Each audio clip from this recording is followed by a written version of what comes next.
Welcome to the Abundance Hack Show, where we are inspiring you to tap into your power to manifest the happiness, success, and fulfillment that you desire. I am your host, Niajae, the Upper Limit Coach. I am here to dismantle your limiting beliefs and remove the blocks so you can confidently live your life's purpose, because life is meant to be abundant.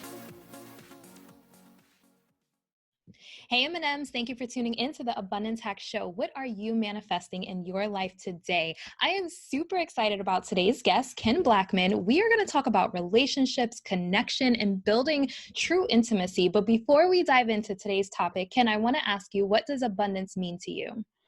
Abundance means freedom. It means, I have the resources I need to have the things that I desire. I love it. I love it. So tell us about you. Who is Ken Blackman? Well, let's see. I was a software engineer. So that was 20 years ago. And I was successful by most measures, except in the realm of personal relationships.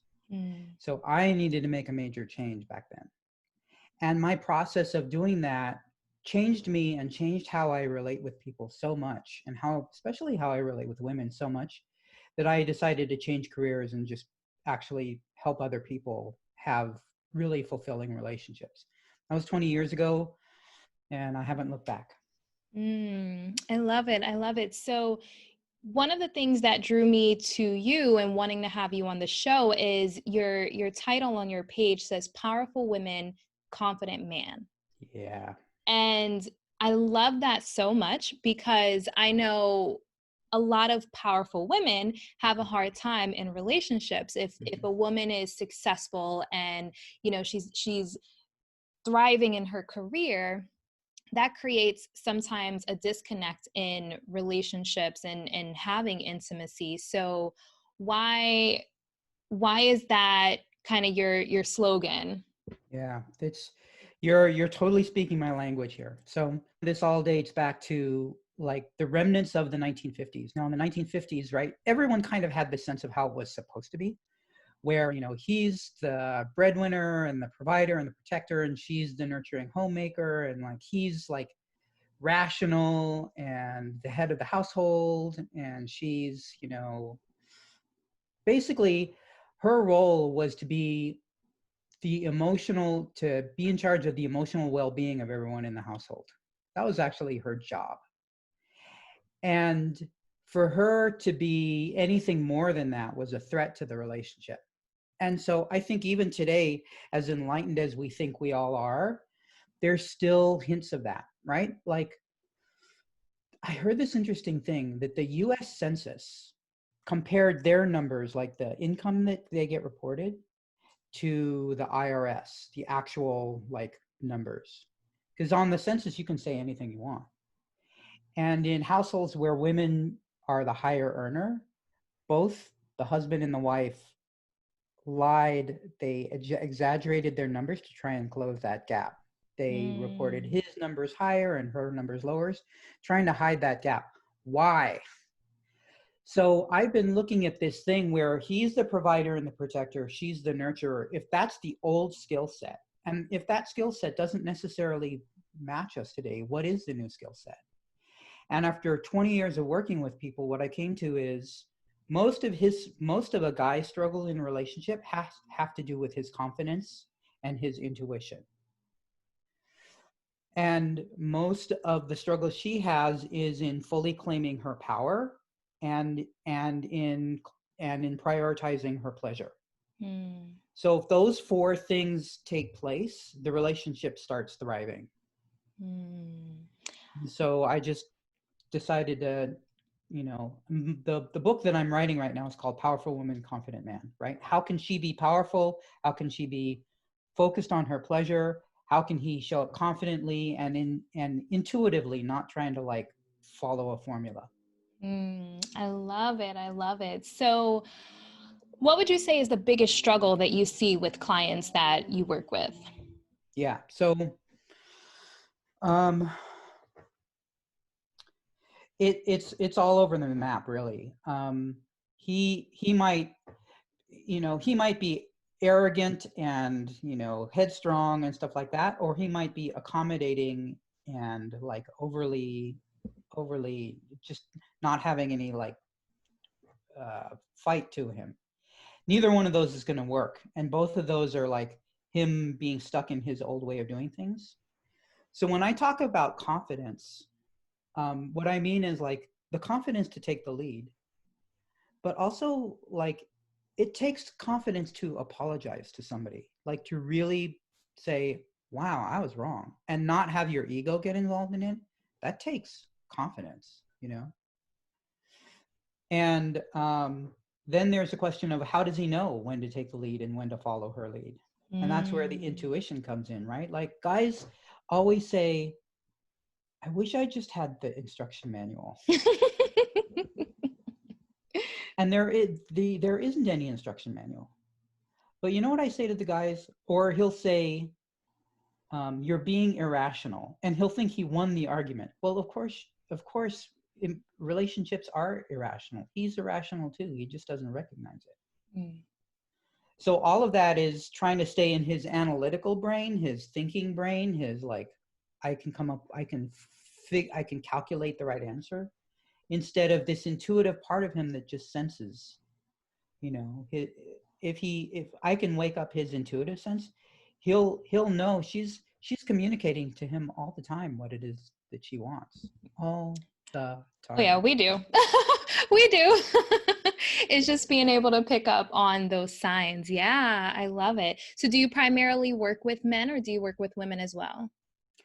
I almost always work with couples. I do more and more actually these days. I work with individuals, but mostly I work with couples because for two reasons. One, everything that someone's growing, they need to be in relationship.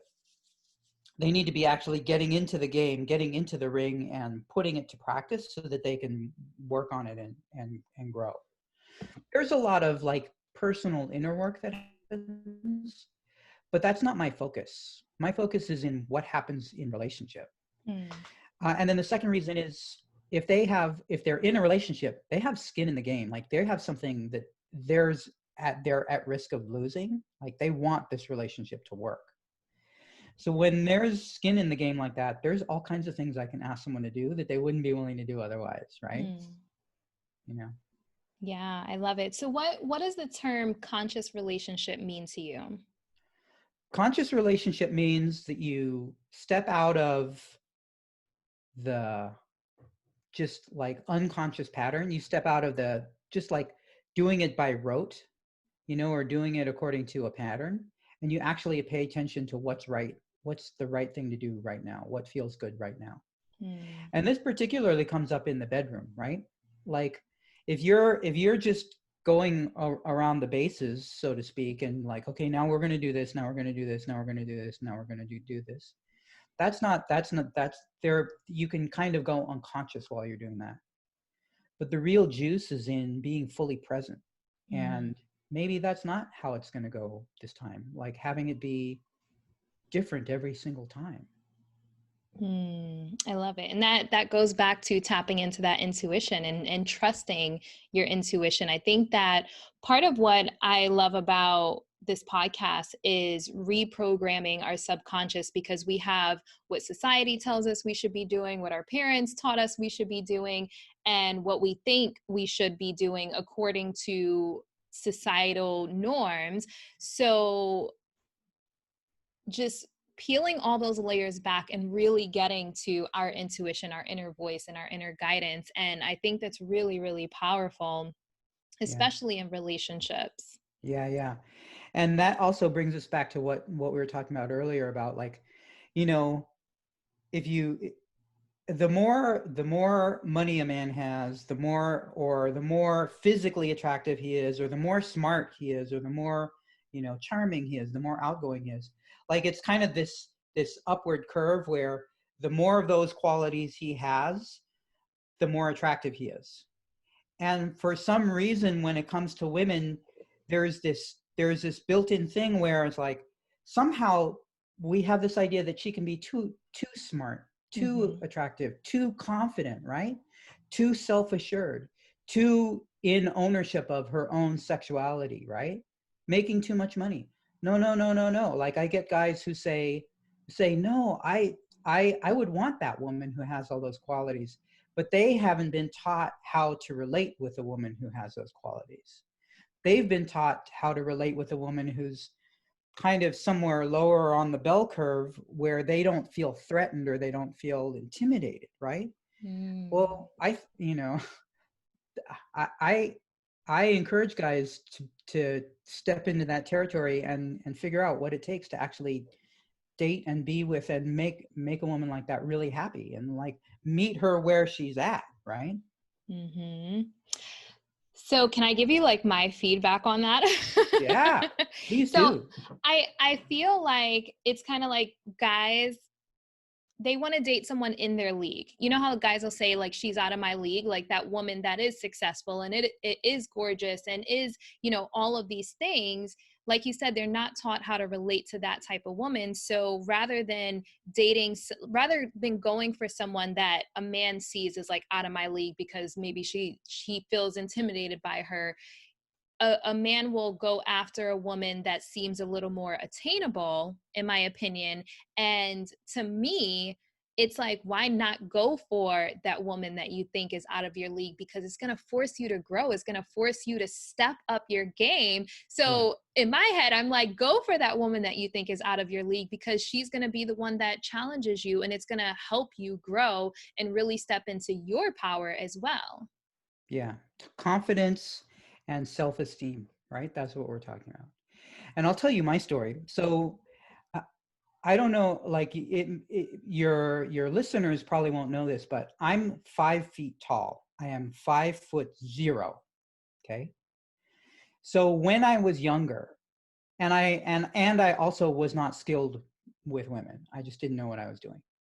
So I had this very backward idea about how it all worked. Like I didn't really understand, like women were alien to me. Like I didn't experience them as like a human being, like a fellow human being, right? Like the way I related with guys was like they're like me. And the way I related with women was like they were aliens. And so I kind of, this is embarrassing to admit, but I kind of treated them like a video game, right? Like what's the sequence of moves I need to do to get to the reward, right? Like what's the sequence of move? I'm just going to learn the right sequence of moves, right?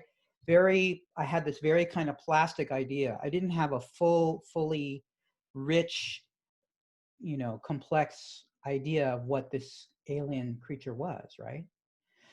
And I thought because I'm not tall, I wasn't outgoing, I wasn't charming, I wasn't particularly attractive, I wasn't athletic, right? All these things, and I thought it was going to be hopeless for me. Well, it wasn't any of those things. It wasn't any of those things. Once I started feeling differently about myself, women started relating with me differently. It was that Mm-hmm. simple. Once I started dealing with my own low self-esteem and I walked the earth as someone who felt I like myself and I feel good about myself and I had confidence, women related with me differently. It was that simple. And I've dated tall women. Like the height is not an issue, money is not an issue. Those aren't the things that actually make a good relationship. So that's why I keep coming back to this confidence thing, right? Like it's an oversimplification, but man, there's so much in there. So how can a man gain more confidence? Yeah. Well, um, the way I did it was, um, number one, I took steps and I acted in ways that I felt good about. Like there's a way in which it's easy to kind of do stuff if nobody's looking, and you don't really pay attention to how you yourself feel about how the actions that you're taking. So if you do stuff that you are ashamed of, if you do stuff that you feel shitty about, not from the point of being judged, but just the fact that like you don't feel good about the fact that you're acting that way, then you have to actually shift that behavior so that you feel good about who you are and how you're acting. So that's the first thing. The second is I had to get to the core of why such I had placed such big importance on like women's approval being my source of my own approval. Mm. So I had to wean myself off of that, I'm starving for some kind of external approval, or especially approval from women. And once I stopped relying on them for that and could just hang out with them and enjoy them, it was a different ball game. And then third, this piece around like not trying to use formulas, but just like just starting to rely on your intuitive sense. Why do we hold ourselves back? Why do we tone ourselves down for the comfort of others? It is time to be you, all of you. It is time to be decadent and become the fully expressed version of yourself. The world will never know your greatness if you tiptoe through life to avoid making someone feel insecure or inferior because your light shines bright. Go to Niajae.com/decadent to download the 6 steps to a decadent you, to embrace your fullest expression and be unapologetic about it. What would you say is the difference between ego and confidence? Because, you see some guys that are like super macho and like super in there, like masculine, but a lot of times that is some form of ego. And there is a difference between like that ego and pride and confidence. Does that make sense? Totally. Yeah. There's a huge difference. In fact, I would say ego and confidence are opposites of each other in a way, because when you're confident, you can let someone else have the spotlight. Mm-hmm. When you're confident, you can apologize and not feel shame. Mm-hmm. When you're confident, it isn't blustery and showing off. Like it's kind of this relaxed feeling, like you walk into the room and you own the room, but you don't have to make a big deal about it.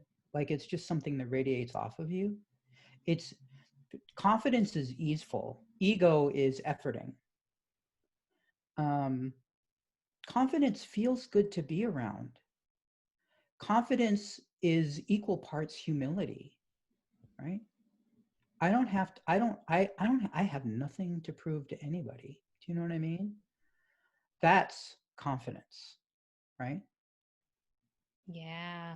And that not needing validation. So the way I see this is when you have all of that ego, it's because you need that external validation. So to Yep. me, confidence is almost like giving yourself the validation, like having that inner validation of like, I don't have anything to prove to anyone because I'm confident. I'm comfortable in who I am. Mm-hmm. Yeah, good Yeah. stuff. Yeah. Good Yeah. stuff. So what are But some and I just want to say I did not start out that way, boy. I had to learn. I had to claim that. You know what I mean? Like I had to claim that, and I had to do it through a lot of self introspection and a lot of changing the way I lived, so that I felt good about myself. You know. Mhm.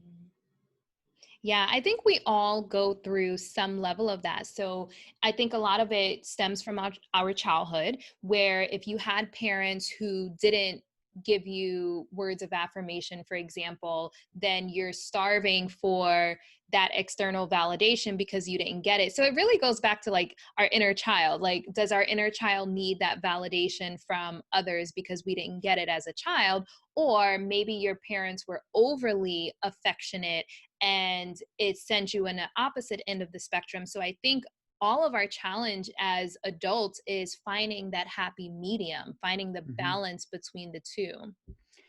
I think you really hit on something there, because another piece of confidence for me, or just like living in a happy, healthy way, is this difference between, I mean, don't get me wrong, like I love praise, right? Like when someone is telling me that I'm a good coach, I suck that up. I suck it up, Mm-hmm. but I am not filling a hole. I'm not filling an unmet need. Mm-hmm. And I'm very careful who I rely on to fill my unmet needs. Like I'm not out there searching for people to fill my unmet needs. I do have places where, like, I'm not 100% confident all the time. And I'm not 100% self-sufficient all the time. There are times when I ask for help, or there are times, this is going to sound weird, but it's important. There are times when I reach out to a friend and I say, tell me I'm a good person. Do you know what I mean? Now, I'm not walking around with this hole that is never, ever, ever, ever, ever going to be filled, right? My cup is full.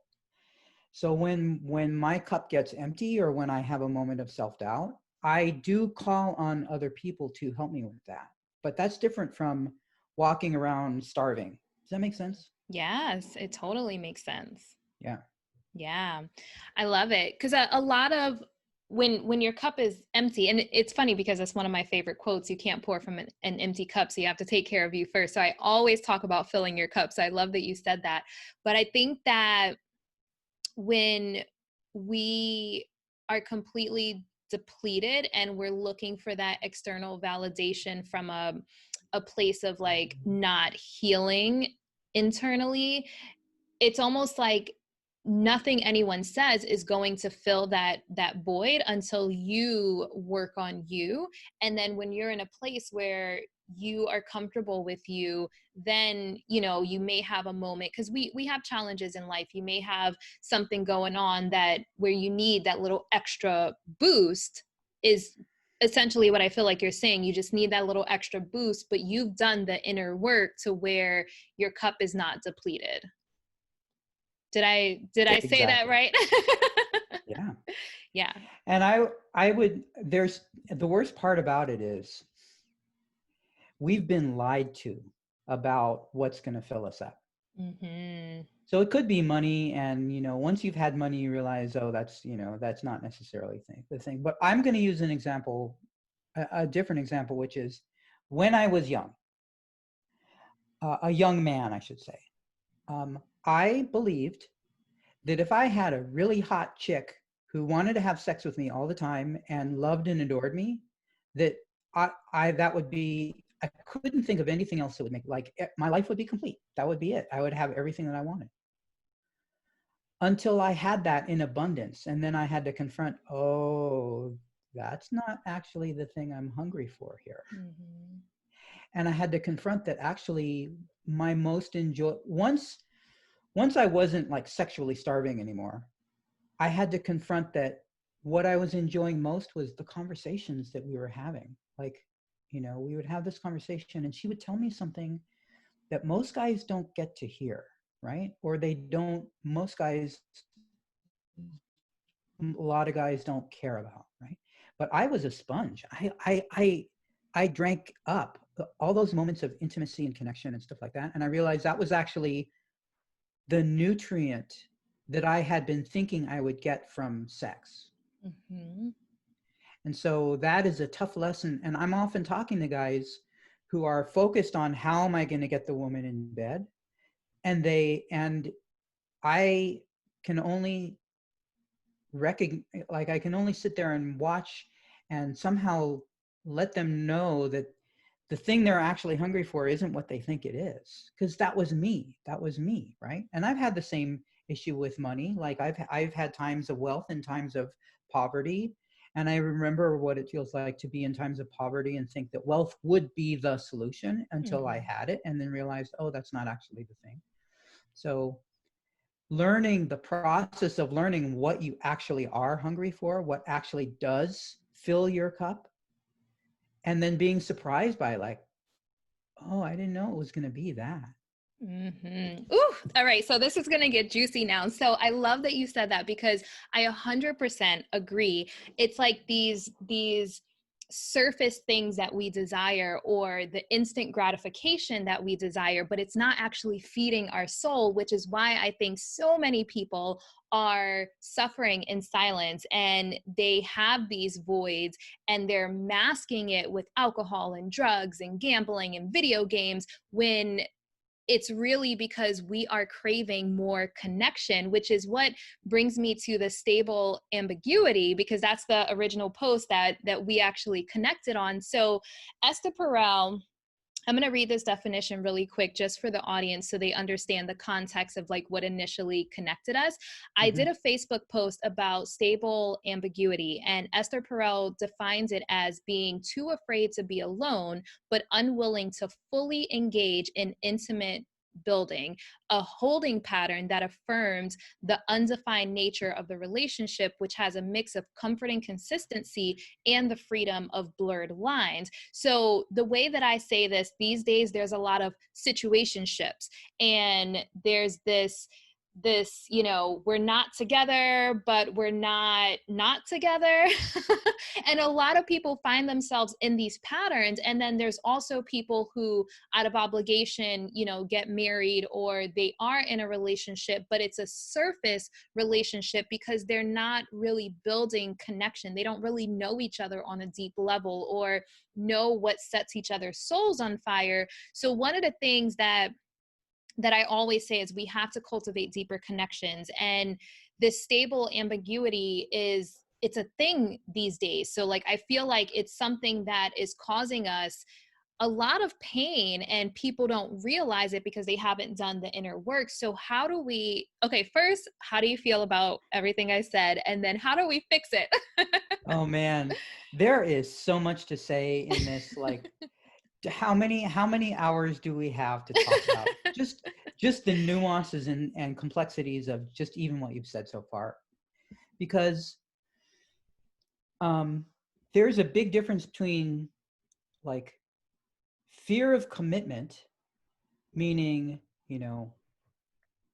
if I open up in an intimate way and I actually open up and allow that level of closeness, what are the obligations, the unspoken obligations that I am afraid, it may not be true, like I don't, but what are the unspoken obligations about, the white picket fence and the babies that are going to come from just me being willing to go to that place.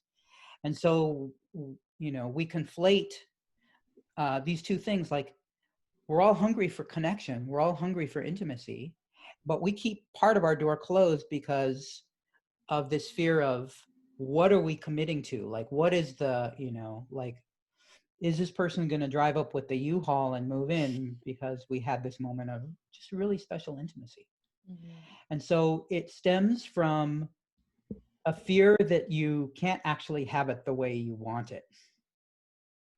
So when I'm coaching with people who have this particular issue, like, there's one foot in, one foot out. Now, it's sometimes the case that people have different appetites. One person wants a lot, and the other person gets full pretty quickly and is, I'm full, I've gotten my fill. I really, really enjoyed that, and I'm done. I don't like, I'm done. So those kinds of basic differences do need to be worked out. But once that's been worked out, like, where is someone holding back because they're afraid of what they're going to be pulled into, what's going to be required? They're afraid that they aren't capable of being like a co-creator of what this thing is. Well, like, if you thought of it like you're co-creating it and you have permission to have it the way you want it, then what becomes possible for you guys? Because there are things that you can only experience after you've been with someone for 5 years. There's things you can only experience when you've been with someone that long and you've learned that much about the person. You've been through tough times together. All of those are bonding.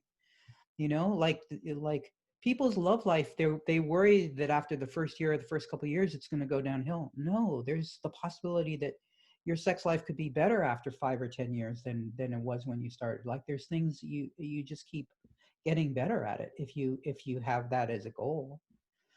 So I think these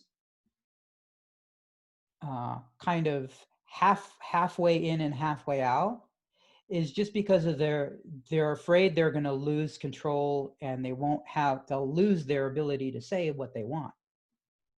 That's my theory about it. That's an oversimplification, but no, I mean, we we have limited time, so yeah, simplifying it is good. I think that a lot of it goes back to,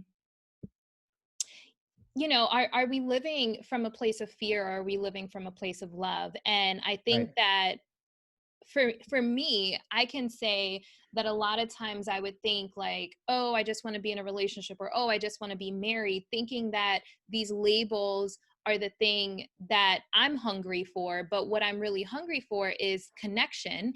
And I've been doing a lot of inner work, and just not to make it about me for too long, but I've been doing a lot of inner work, and I realized that there's a lot of people that are married that still don't have connection. So after Yeah. really paying attention, I was like, okay, is marriage the thing that I want, or is that the picture of what I feel a deeper connection is? But some people don't have that deeper connection. They're married, but they still don't understand each other. They still don't understand what sets each other's souls on fire. So that's why I think this stable ambiguity stuck out to me so much, because a lot of people go through the motions of a relationship or of marriage, but they're not fully in. They're not exposing themselves. They're not getting vulnerable. They're not showing the other person their soul and the good, the bad, and the ugly. They're still a very Yeah. surface level.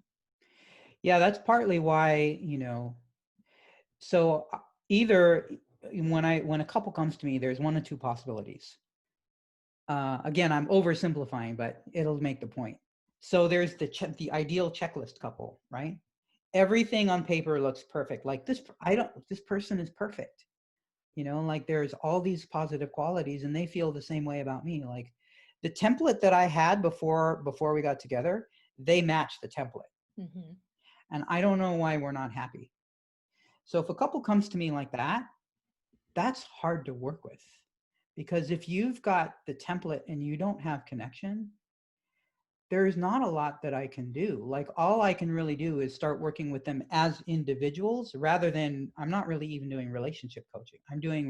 I'm working with them as individuals, as if they weren't in a relationship, to get them to open up to the place where they're actually able to have a relationship. The other possibility is that everything is wrong. Like this person, I fell for that person. That is not what I had in mind, right? And there's everything on paper looks wrong, and they don't, I'll say, well, why did you pick this person? And they're like, it's really hard for me to even say, but I just know I love this person and I want to be with them. And so there's this kind of unnameable magnetism that they have. Like the way I like to say it is, they're luminous beings underneath the facade actually saw each other and connected. That I can work with, because they could have major like deal breaker problems. We can solve those, but they have the stuff that makes relationships happen. I love it. Yeah. And I think that I have a lot of married friends, and I always just try to open people's eyes. Like there's another level of connection. There's another level of passion. There's another level of intimacy. And I think that people get stuck in a monotonous routine where they stop trying. So Right. yeah, I love it. Okay. So I can talk about relationships forever, but I know we have to wrap up soon. So I want you to give your 3 top tips for living an abundant life, or this could be pertaining to relationships or life, because you say if you work with people that have that checklist, which I think is very common these days, you're kind of working with them individually. So I'll let you wing it. 3 top tips for living an abundant life. Great. Okay. So the first is to get clear on how you would feel if you got that thing that you desire, and start feeling that way now, on the path to manifesting it, right? Like on your way to getting there, the way to get there is to feel that way now. So if you want to manifest an amazing relationship in your life, imagine how that would feel and start feeling that way. Like attract it through feeling that way now, being that person now. That's the first one. The second one is prioritize connection over the template, right? How does it feel to be with this person? Like throw out what you think should happen, because all of your lists of what's supposed to happen is just your best guess as to the conditions that'll be conducive to having connection. So prioritize connection and how it feels. And the third one is to relate with people as if you're in a relationship with them. So don't hold back. Be willing to connect with the person in front of you. Like I connect with the person who checks my bags at the grocery store. Like, you know, relate with people as if you were in a relationship with them, and then the relationship will show up.